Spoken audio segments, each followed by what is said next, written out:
ние сме обременети се уште со тие предрасуди и стереотипи.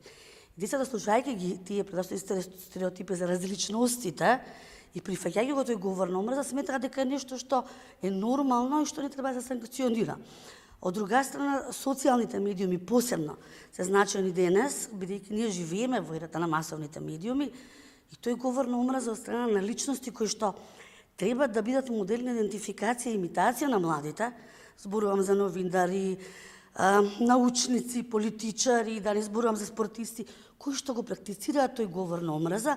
И не само што не се осудува и немате соодветна санкција, напротив, дури и се поддржува од страна. Јас може да сретнете вие поготово на социјалните мрежи.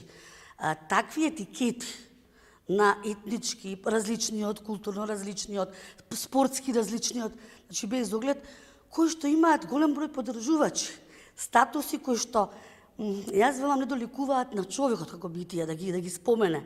Мора едно за секогаш да се стави стоп на говорот на омраза. Бидејќи ако не се стави стоп на говорот на омраза, ние ќе имаме генерации кои што ќе бидат соочени со тоа, а да не зборувам за последиците кон оние кои што биле жртви на говор на омраза.